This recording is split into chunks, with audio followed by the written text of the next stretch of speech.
Hi guys, so today we're reading this wonderful story that I wrote.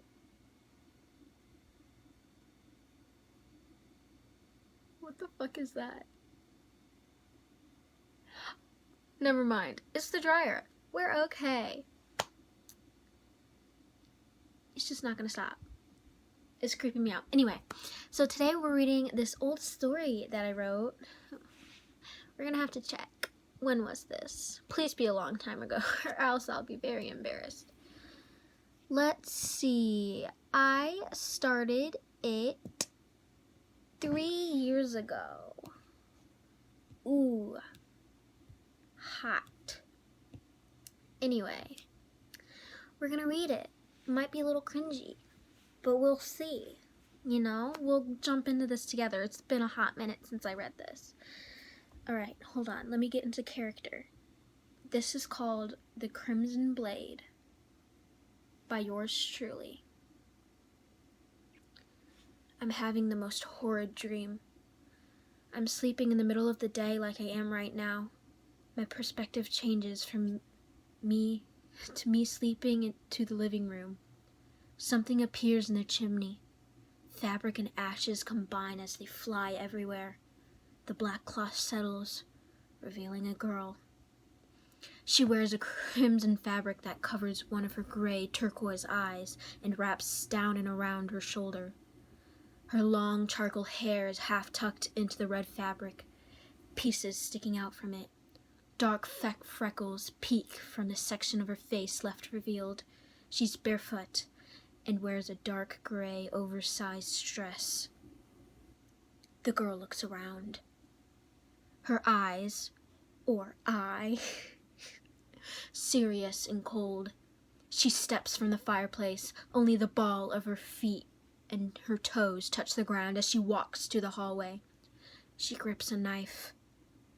She spots my bedroom, my door open. She sees me under the covers, my body moving slowly up and down. She walks to my bedside, lifts the knife. She walks to my bedside and lifts the knife. Then, without hesitation, brings it down. I wake in fright, unintentionally rolling off my bed. I peek up from the edge of the bed. Nice wordage. The blanket wrapped around my head. The girl from my dreams stands on the other side of the bed, knife hovering over it. I stare blankly at her in shock. Before I can process anything that was happening, the girl was gone from her position on the other side of the bed, and now behind me, pressing her knife against my throat. I think she's like Flash or something. She's really fast. Okay, anyway, I'm sorry. I expect to be dead, but I'm not. The girl hasn't killed me yet. Are you Grim Bates? The girl asked. Her voice is wispy, haunting, and quiet. Oh, excuse me. Are you Grim Bates? I'm sorry. The girl asked, her voice wispy, haunting, and quiet. No. I tell her I'm lying, though. The knife pressed my neck harder. You are, she says, somehow detecting my lie. She lets out something that sounds like a yelp or cry of a dog. I can't. Why? The girl cries out, the knife dropping from my neck. I move quickly from her. The girl's face is covered. She shakes in small sobs. Wow, alliteration there. I cock my head to the side. I'm not gonna laugh at that. Hey, are you alright? I ask hesitantly. The girl looks at me, a tear running down her face. I haven't cried in so long. I never failed to kill anyone I was told to. But I can't do this. I can't kill you. You're just a kid, bitch, so are you. I'm sorry. You look too much like him, she sees. Crap, what the hell am I supposed to do now? I just lost my spot, I'm sorry. Her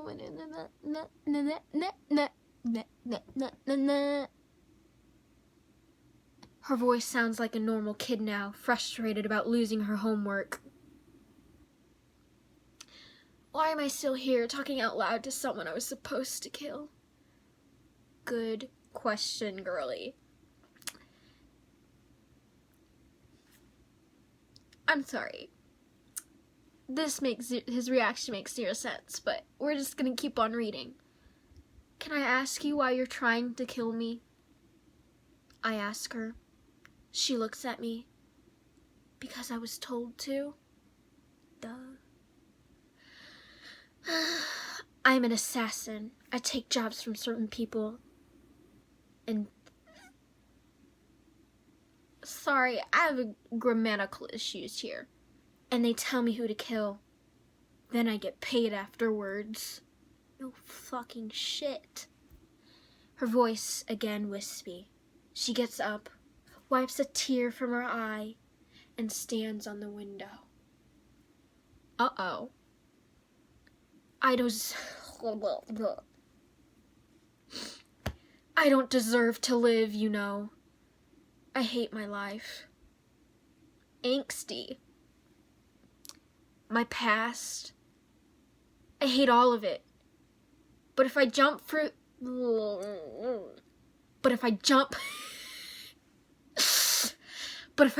this window and die, I won't have to hate everything anymore, will I? I won't have my dreams to remind me of my past. It's the best thing for everyone. The best thing for me. Even if I end up in hell for the things I did.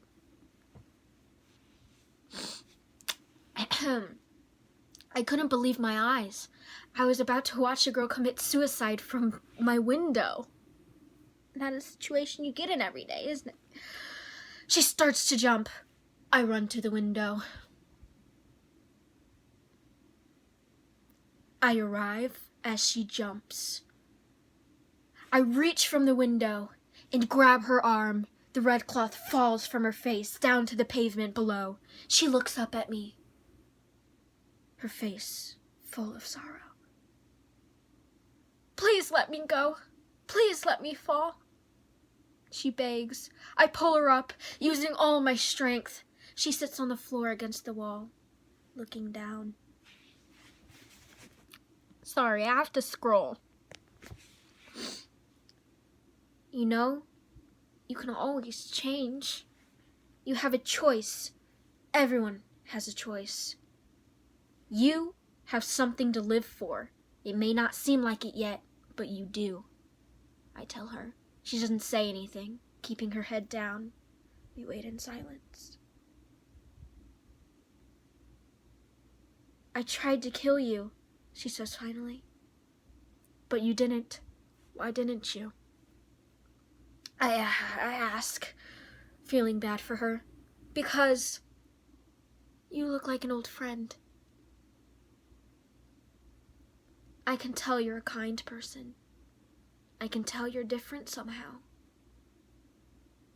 She answers, looking at me. Her chocolate hair loose now, and strands fall from her face. I'm sorry. I shudder at her words. This isn't funny. Okay. What happened to this old friend? You don't mind me asking? I'm sorry. Hold on a second.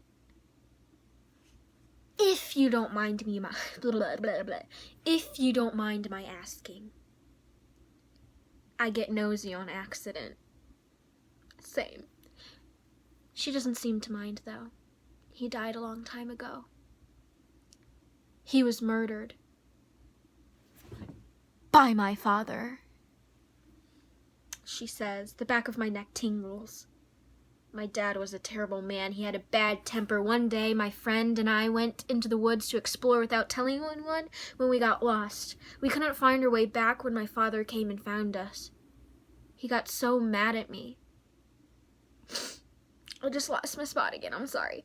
And started hitting me when my friend stepped in, taking all the blame. My dad hit him. Hard. He fell to the ground, hitting his head on a rock. My dad went out of control after that, lost his head. He killed everyone. My whole family. I pushed him over the edge that day. I paid for it. He said I would pay for it. And I did. I got away. And I later found out that my father had been a serial killer years before killing my friend. Holy fucking shit. What? I'm sorry. I bite my lip. I feel bad for her. No fucking shit, you should. I'm sorry. But I don't know what else. But I don't know what to do. How do I help someone as messed up as this? I don't know. How do you? Shit. I'm so sorry. I'm sorry, that didn't sound sincere at all. That didn't sound sincere at all. Let me try again. I'm so sorry. That was all I could say. No, you don't care. No one cares. If something bad happens, if it doesn't affect them. The world is made up of... I'm sorry, let me start over. This is supposed to be dramatic, but I keep screwing it up. No, you don't. Oh shit, I messed up again. No, you don't care. No one cares if something bad happens if it doesn't affect them. The world is made up of liars, killers, fakers, and idiots. The only reason you saved me is to spare your own feelings of guilt and trauma. You know full well I'd kill myself anyway when I leave here. If you thought of me, if you felt sorry for me, you would have let me die. Because that's what I truly desire. All it took to realize that was not killing you. So if you think it's... What? So if you think about it, it's your fault. What the fuck? Okay. The girl growls. I frown, looking away. What? Are you feeling guilty? For the rest of the day. For the rest of the day. Just after this day, you can forget about it. But for the rest of this day, you can think about how I killed myself and when. For the rest of your life, you get to think about me dying. Wait. I'm sorry. For the rest of your life, you get to think about how me dying is your fault. Can you handle blood on your hands, Grim Bates? She said hopefully. Hopefully. She said that hopefully. Can you handle blood on your hands, Grim Bates? Was that hopeful? I don't even fucking know. The girl stands, picking up a knife. Wait, where am I? She cuts her wrist. Jesus Christ. Before I can process what she's doing. No need to worry. I want to... No need to worry. I wouldn't want you wondering, she says, hiding the pain. Blood gushes from her arms. I rush to find something to wrap her arms with. She collapses when I come back. I wrap her arms up tightly. Alright, that was the end of that section, chapter. I don't think it was a chapter. It was like not even like a page. Actually, it was a page. Was it 2? It was almost 2 pages. I mean, I could continue. There's 11 whole pages of this. But we're going to stop there. Hope you enjoyed my dramatic reading of that. Maybe I'll do some more. Who knows? My hair looks like crap. I probably saw like a double chin a couple times. And my eye contact was real wonky because I had to look at the screen. And then sometimes I looked over there for dramatic effect. But you know, whatever. I don't know what that was. That was like Italian and Russian and all kinds of weird European accents all at one time, and they didn't make any sense, but that's okay. I discovered that I'm getting better at talking to the camera. It's easy if you like just don't think about what you're talking about. Like, before I, like, filmed this, I was gonna do, like, something sad and dramatic, but, like, I just couldn't get the words out, so, like, I just did this instead. But, yeah, wow, 15 minutes long. It didn't feel like 15 minutes when I was reading it. Like, a lot of times I go read these out loud, because it's just, like, fun to read in a dramatic way, and so I recorded it this time. And maybe, like, I'll go read some of my other stories, or I'll read this one again. I don't know, I might. It's kind of fun for me. Like, zero people are watching these videos, but it's fun for me to do, so I might just do it. Anyway, and then, like, if someone happens to stumble upon it and get a good laugh out of it, then, you know, that's great. Actually, we're gonna continue reading. Ha, psych, this is good. This part is good. It's a flashback. We love flashbacks. We're gonna read this, and then we'll stop. Let me get back into the zone.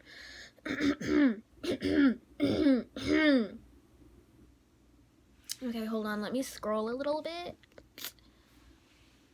Alright. Red, I can't believe it's really you. You look so cold.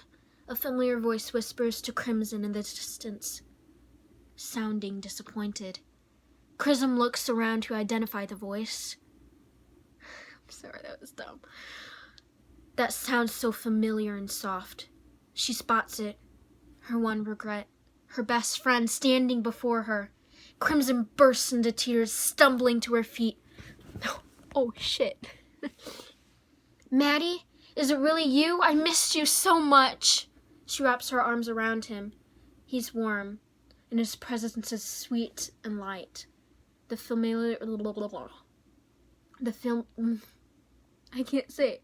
The familiar touch made Crimson never want to let go. I missed you too, Crimson, but I can't put into words how disappointed I am, how sad I am for you. You changed so greatly. You went down a terrible path. The one your father walked. For that, I cannot fully forgive you. Even now, though, I still love you. Aw, cute. But what you did to yourself, it's disgraceful. It wasn't your time to die, Crimson. It still isn't. I'm sorry. The boy named Maddie frowns. Crimson pulls away from him, teary-eyed. But now the tears weren't tears of joy. You left me. Oh, I spit. I'm sorry. You left me. Mom left me. Sammy left me. I was all alone. All I could see was blood and black. No one came to clear my vision. They only made it more obscured. Crimson balls, dropping to her knees. Flowers blow in the wind around her. I hate myself, Matt, she screeches. Everyone died. Everyone died because of me. You died because of me. I had nothing to live for. This is so angsty. Okay. Maddie looks in the distance. Where was I? Fudge. You have to live for me. You have to live for everyone, Red. For your mom, for Sammy, for me. You met that new boy, Grim. My name picking is so cringy. Okay. You should become friends. Let people in. Ooh. Let people in that wall you built so strongly. Do it for me. Enjoy life. For me. Where was it? Maddie tells her. She wipes her eyes. Maddie, what in the world am I supposed to do? The voices, the memories, they'll never let me be happy. They want revenge. Retribution. What a good flippin' word. Crimson gives out a small sob. That was my sob. You have to carry that burden with you now, Crimson. You have to be strong enough to be... Oh, that was completely the wrong words. I'm sorry. Let me try that again. I know you're strong enough to do so. Now that's the end. Love you. You watching, I love you. The 0 people watching this, I love you. You're great. Hope you enjoyed that. I forgot what I was gonna say after this. I think I already said it in my false ending before I decided I wanted to read that. I don't know what I'm doing with my hands.